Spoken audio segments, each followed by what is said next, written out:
What's up, everyone? It's been a while since I've been out here doing this thing, or at least on video anyway. Y'all know me, it hasn't been a while since I've been out here quite a bit. But I do have 4 dirty cars right now.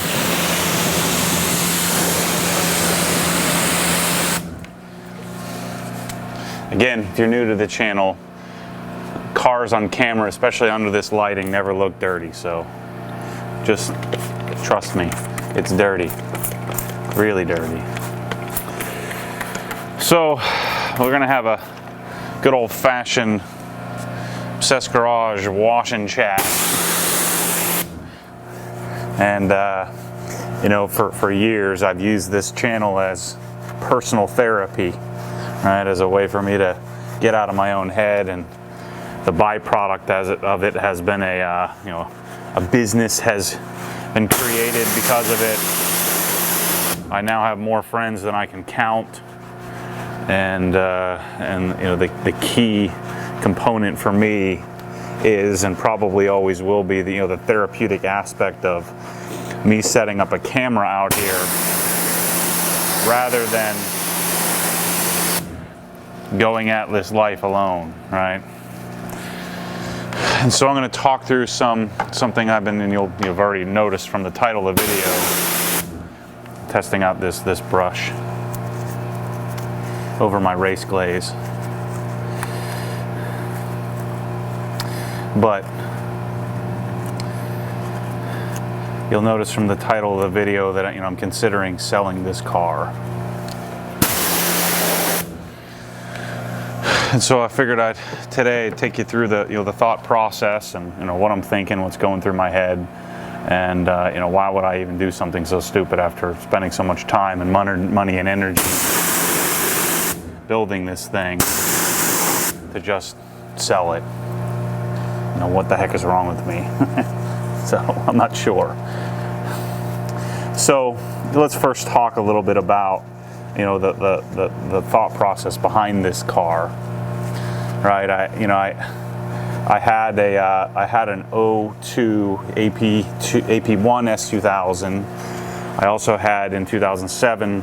So essentially, what happened was, you know, getting married and decided I was going to do away with cars for a while. That was a stupid idea. But I sold my S2000, got a 02 Acura Integra Type S. Didn't modify it, or at least didn't modify very much on it. Largely left it alone. And then a few years, actually not even a few years, maybe a year and a half later, I ended up getting an AP2 S2000, brand new. Both of mine were brand new that I bought from the dealer.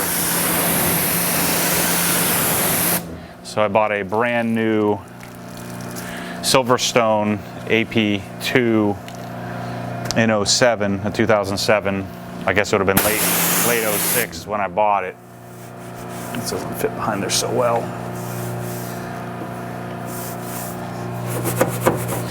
And so then this would be my third S2000, right? And so my thought process in buying this car, you know, this has been my mission from the beginning. You know, over the years I've bought or upgraded. You know, I talk about, if you haven't watched this video in the past, but I talk about my car progression. By the way, these are Griot's bottles. This is Adams and Nexzet in the Griot's bottles. I've abandoned my bottle project because they're just not good. So sorry to me and everybody that the bottles are. The bottle escapade is a failure. I'm gonna have to go back to the drawing board again. And I think I'm gonna have to make my own bottles. So again, this is Adams Rubber and Tire Cleaner. Tough Shine Tire Brush.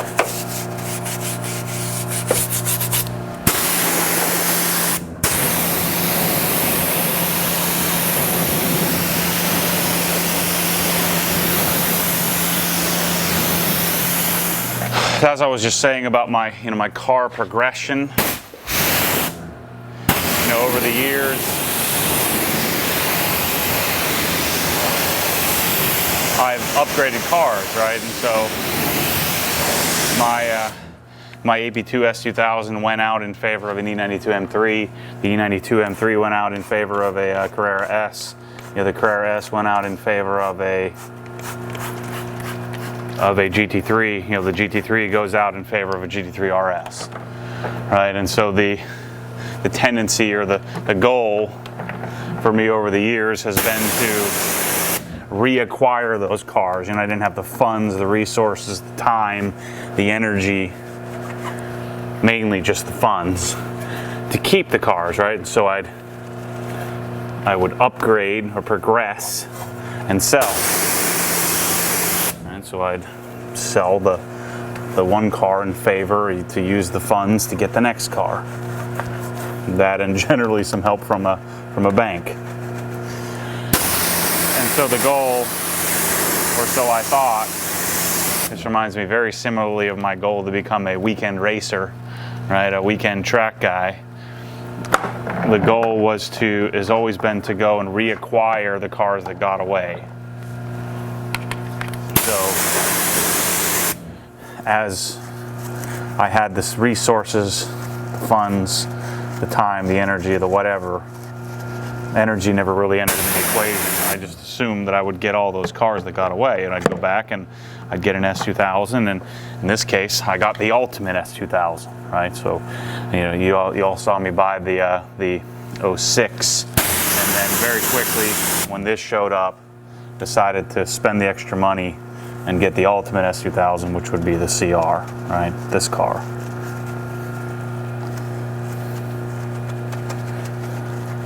I think I forgot to clean the spokes up front. I'm pretty sure I did. So I got this car, and this would have been the start of building the collection, right? So I bought this car after the GT350. So I had the GT3, GT350, S2000, Raptor, living the dream, building the collection, right? Building it up. Getting all of those cars that got away back, and building an ultimate car guys, or my version of an ultimate car guys setup.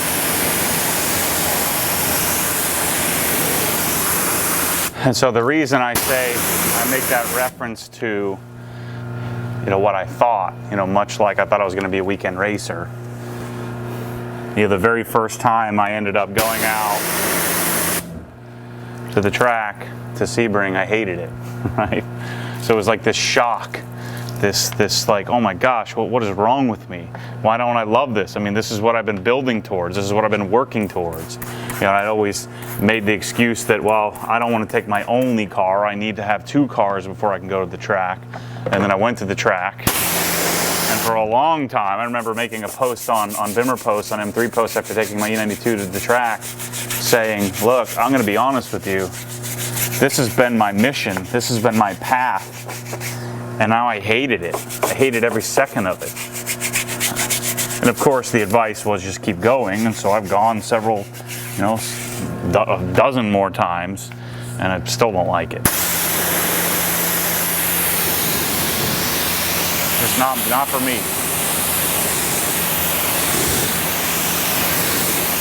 So, it took me a little time to be okay with it, right? I don't know why it took me a little time to be okay with it, but it was just this mission that I had, and I accomplished the mission, and then I didn't like being on the mission. So it's like I became something that I always thought I would be, and then when I became that person, I'm like, well, shoot, I don't like this person. I don't want to be that. And so that was a bit of a shock. And so same thing happened with the acquisition of all these cars, right? I thought the goal was to get car after car and have every car that I could ever dream of, and get all the cars that got away from me. And so then I went out, and then I eventually had 5 cars. So I had the Gen 1 Raptor, I had the GT3, the S2000, and the GT350, plus Michel's Tahoe. So I had 5 cars. And I was miserable and just living a slave to washing these things all the time. I know some of you are going to get all bent out of shape about complaining. I'm not complaining at all. I'm just telling you the story here of what goes through my head, as I live life and learn lessons and figure things out. So anyway, the idea or the pinnacle for me was to have every car that got away, to have 6, 7, 8, 9, 10 cars. That was the mission. That was the plan. Let's move on to the exhaust.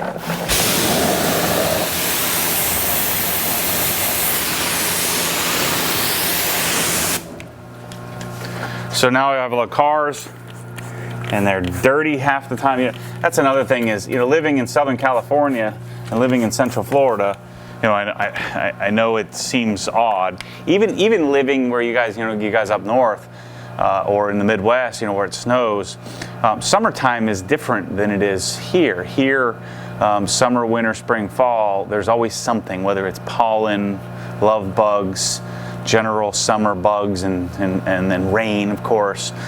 So one of the lessons learned over time here is that Central Florida is actually pretty. I mean, you can keep your cars nice. Don't get me wrong. We don't have salt and issues like that. But what you can't keep your car clean all the time because it rains so often. There's so many bugs, and it's just a generally dirty place to own a car. And so the issue is, you wash the car and you don't even get a single day out of it being clean, which, is fine with me, whatever. I mean, that's kind of my thing to wash cars, right? But when you have 5 of them and you're wound as tightly as I am, of course the issue is I just don't deal well with having 5 dirty cars all the time, right? And naturally I'll wash 1 or 2 of them or 3 or 4 of them a week, but life has changed, right? So, and I'm going to talk about this in another video. Life has changed from me to us. And when I say us, I mean Seth Garage. So I went from solely me, by myself, doing my own thing, to now there's a certain sense of responsibility here, and more or less responsibility, just more life change, right? A change in focus, a focus on on building something bigger than just me, just by myself. All right, I'm gonna move on to the other side here, because the issue with just me is that just me isn't good enough. Just me is in my own head. Just me is been there, done that, tried that. So I need to let others in, right? And this is sort of the whole point of this whole social experiment for me, is letting other people into my life, which then in turn gets me out of my own head, makes it life bigger and better, if you will. So even if it was just me, having 5 cars and then focusing on washing them and correcting them and perfecting them all the time, is something that I just figured out is not for me. It's not something I want to do. So, of course, I sold the GT350 and the Tahoe at the same time, so I went from 5 cars down to 4 cars. And so then the question has been, where does the S2000 fit? Is this the forever car? Is this the car that I bought? I bought this at 11 or just under 12,000 miles on it. It now has 13.8 on the thing. Is this a forever car? And it's built like a forever car, and I invested in it like a forever car. I just spared no expense, did everything that I wanted to do, making it, modified OE, OEM level modifications, but largely retained the character of the car. Didn't make a bunch of external or modifications to the exterior other than rolling and cutting and relocating the fender tabs. But the car in general has been built the way that I'd always dreamed, with all the parts, Toda Header and now Kraftwerks supercharger, and all the parts and pieces that I could ever want are on this thing. And so it's built to my spec, right? It's built to what I believe to be sort of the S2000 standard, right? This would be, it has CE28 ends on it. It has You know, maybe there's a few subjective parts here and there, but in general, it's built to spec, right? It's built the way that I think an S2000 should be done. You know, so it takes a underpowered car and makes it a viable high-end sports car, right? This car will, you know, give other high-end sports cars a run for its money, both I think in looks, performance, speed, whatever you want to say. You know, the fit and finish, the interior is not on Porsche level, but it's, you know, it's a fantastic car. And this is, I think, the best representation of what the car could be. Again, there may be some cosmetic things that you may prefer here or there, you know, different wheels, different colors, things like that. But largely, this would be a standard, you know, ultimate S2000 build. And so the car is dialed in. You know, there's always a few little tweaks. I still need to go. I got to go get the TPMS sensor coded or programmed. I'm going to go down and have John. I could do it, but I'm probably going to go to have John have to adjust the clutch. Clutch pedal needs a little adjustment. And I just want him to check, make sure everything's good in the flywheel and everything. And then work his magic. He has some secret formula that he puts in the transmission to deal with the third gear, you know, the occasional third gear lockout. You know, under high torque situations where you're really on it and the third gear will kind of lock you out a little bit, which is apparently a common S2000 problem. But the stereo is dialed in. There's no rubbing. The suspension is dialed in. You know, the corner weighting, quarter balancing is dialed in. The brakes are great. I don't have any more what I thought were warped rotors, but it was probably more deposits on the rotors. But the car is appropriately to my standard of, you know, what I would call as close to a perfect S2000 as possible. Oh, the other thing I'd like to do is get in there, and I got to do something about the squeaky hardtop. Just to put some little felt strips in the on the strakes there. But the thing is freaking awesome. So, you know, then the question becomes the finality of the project, right? The project car. Car is built. You know, and some people, I know there are lots of people that say this, you know, that for whatever reason makes them feel better about themselves. But you know, and I get comments on it occasionally that say, well, maybe if you turned a wrench on the car, maybe if you knew what you were doing. I mean, I could have built this car myself, no problem. It would have taken me weeks and weeks and months of work. Whereas, like, to go down to LHT and have them do the supercharger, I mean, I certainly wouldn't have done it as well as they did, but I could have, I mean, it's a bolt-on thing. You can figure it out. But it would have been a figure it out, screw it up, figure it out, screw it up type process that I just wasn't interested in doing in this car. If I was going to build the ultimate car, I was going to go to the ultimate people and have the ultimate people, you know, implement or add in their expertise and not, you know, not do it halfway. And so, you know, the build of this car, plus combined with the fact that, again, I had 5 cars. At one point, I had 30-something odd, you know, modifications just sitting on the floor in there between the GT350 and this car. And I'm like, well, shoot, I just don't want to. I did all the GT350 myself. I just don't want to do both and still build this place that I'm calling us rather than just me, you know, involving others in this process. You know, if I put my head down and do it all myself, then there's no room for anybody else, right? Again, I don't need to justify this to any of you goofs that are, you know, naysayers, but I'm going to anyway. I'm justifying.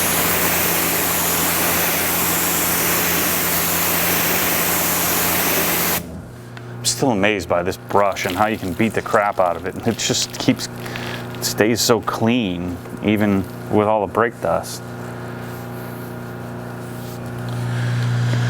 So again, what I was posing here was the question that, you know, is it the finality that now this thing is done? Yeah, the rotors are too big to get behind. Is that why I'm considering selling it? Is it, you know, the problem child is no longer a problem, and so now it's great? do I just get rid of it because of that? And so I actually called John Wilson at LHT the other day, and I said, hey John, what do you think? I told him what I was feeling. I said, look, I love this car. It's everything I could have ever wanted. It's darn near perfection. It's amazing. But I have a GT3 RS. Is that the issue? Is that why I just, if I have a choice, if you had to give me the keys of the GT3 RS or this, and I think most of you could understand this, especially guys that like the same kind of cars that we all like. I'm sorry, I didn't get the lug brush out here. The RS is going to jade you, right? And so am I jaded? I know I'm jaded from driving around the RS everywhere.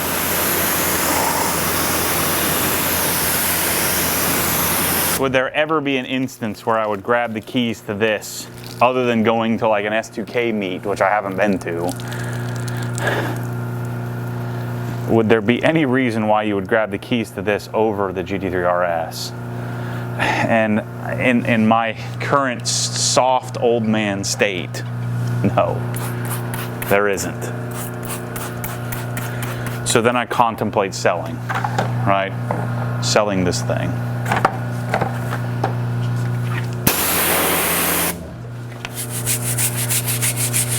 And so, we have this ultimate version. I paid $40,000 for the car. That's the lowest mileage CR on the planet, basically. Paid $40,000 for the car, just the car. And then I have, roughly another $40,000 into it. So I'm somewhere in the neighborhood of $80,000 into this car.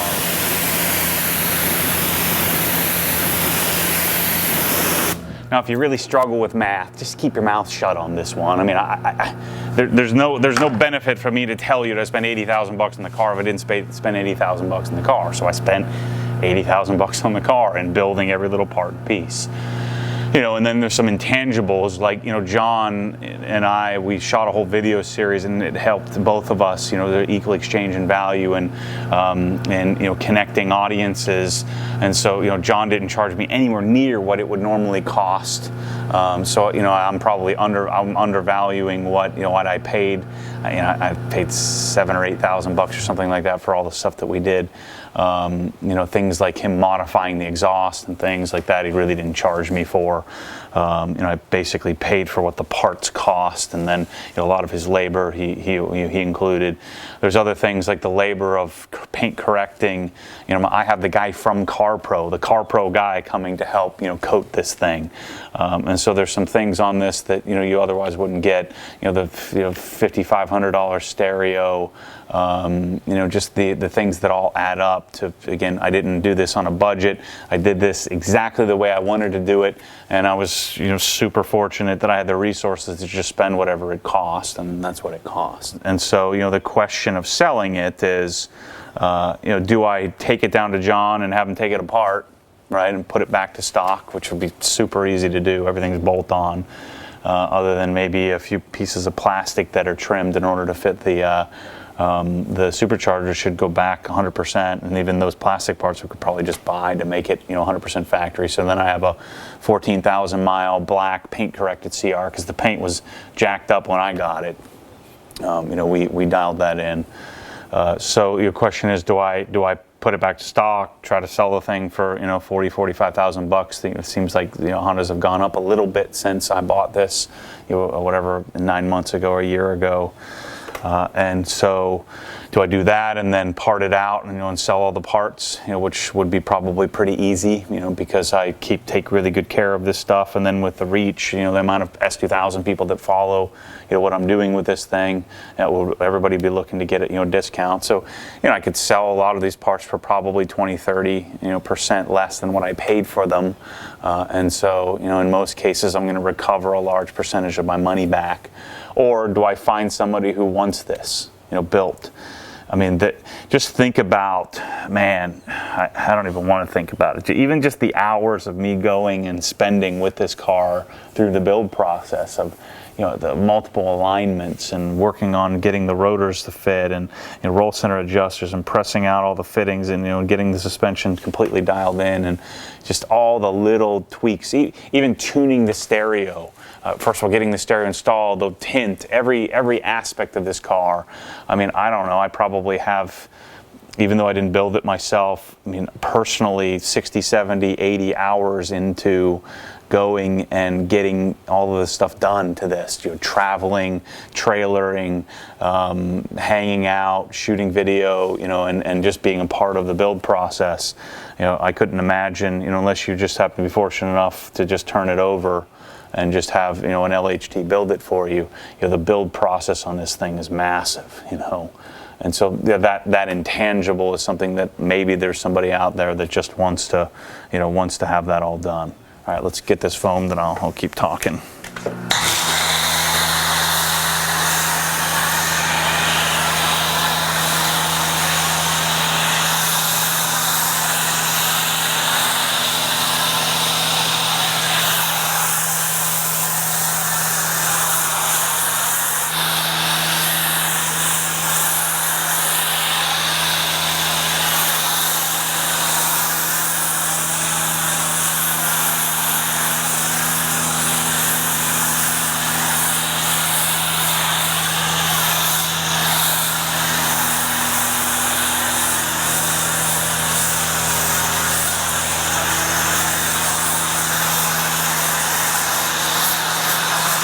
Now, this is Adams foaming shampoo, and I think the regular Adams foams better than this does. This does tend to stick or hang on a little better than the regular Adams version, but I have a choice. I was just using up the rest of my bottle. I only bought a 16-ounce bottle. So that's the story of where my head's at. I'm kind of using up spring cleaning here, using up the rest of the products that I have sitting around. So I'm using up the rest of the Optimum car wash. Gave a bunch of stuff away. I don't like to keep stuff that I don't use. That's the other lesson from this, right? So, if I have a car and I'm just not into using it, then I'd rather just sell it. But don't misconstrue my comments here. I don't need to sell the car. I don't even know that I want to sell the car. But if it was, right situation, I would sell it. For what, I don't know. I'm sure I'm going to get all kinds of comments about, Mr. Negative and all that. Really, this isn't intended to be negative. I'm just telling you where I'm at. I love the car. Let's say I like the car. Just like I liked all the ammo stuff, but I didn't like it as much as some of my other stuff, and so I, gave it away, right? Or I liked some of the CarPro stuff that I had that I just don't use, and so rather than letting it sit on the shelf, I gave it away, right? Or sold it, right? Or however you want to call it. Like microfiber towels, I sold a bunch of microfiber towels.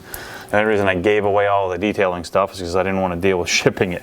So, same thing with the car. I just don't like to have stuff that I'm not wild about or not using regularly. And I'm sure to some of you that just doesn't make any sense at all. But again, I go into my closet and I purge stuff all the time that I like, that I'm not wearing or I'm not using.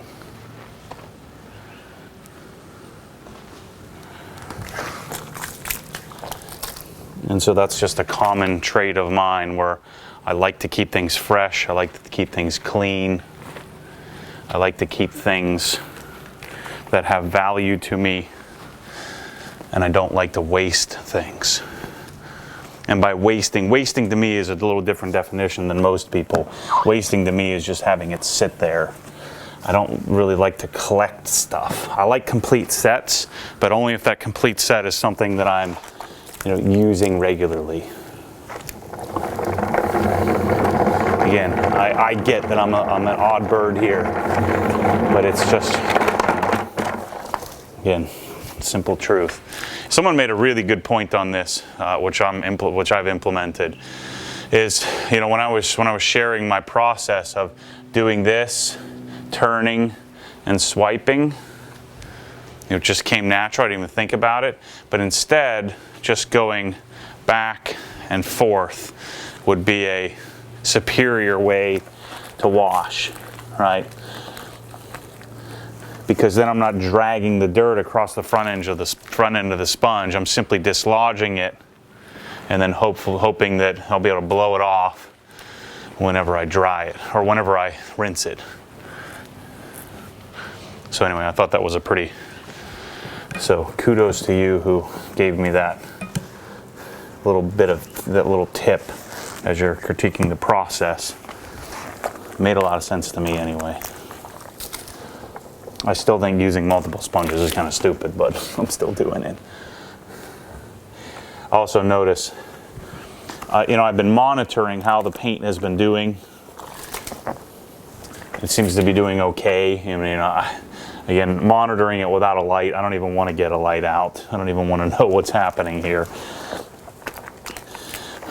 But I started out with doing just one swipe and doing the whole car that way. And so I've become a little bit more lax just because I've been able to be. You know, that the C-Quartz, the UK, is holding up, largely protecting the paint. Now I got a bunch of water spots we're going to deal with here in a minute.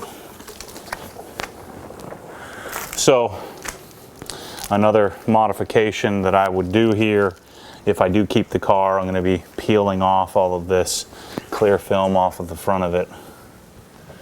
It just looks bad.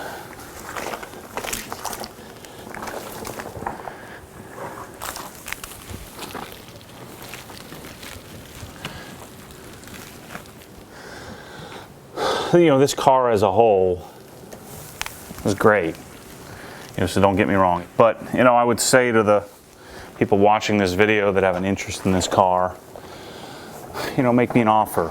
I might, you know, might consider it. There might be somebody out there who would really want this thing and would pay for what it's worth and make me a reasonable offer that I would, you know, would take. You know, and I've also considered and thought a lot about this. Shoot, I don't remember which sponge was which. I thought a lot about, well, if I sold this, would I buy an E92 M3? And if I bought an E92 M3, would it be the same story where it's not as good as I remembered it being?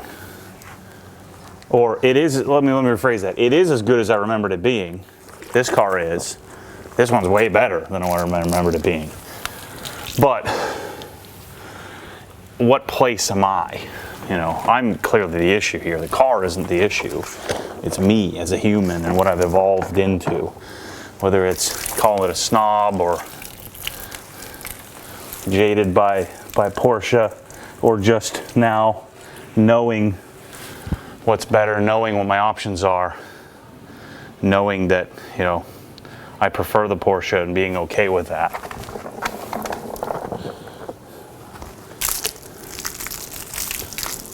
So, again, I would say, shoot me an email,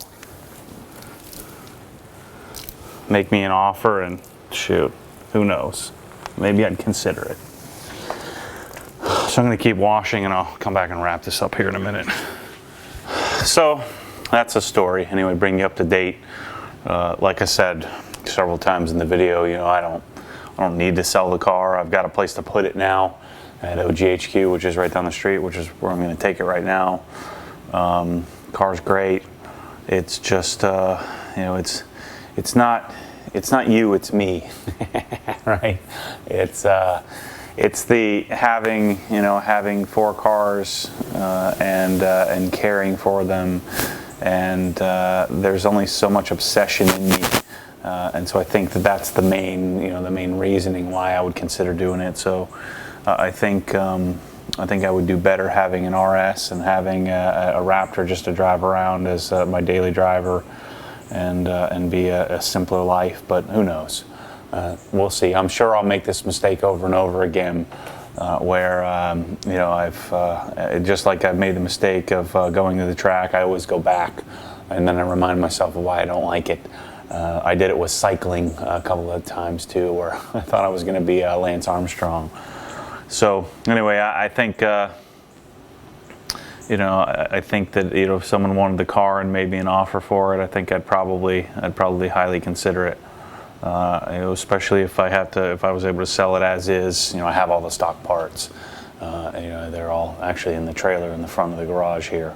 So anyway, thanks for watching, and stay tuned for more crazy stuff like building a $80,000+ S2000 and then talking about selling it when it's finally done. So anyway, thanks for watching.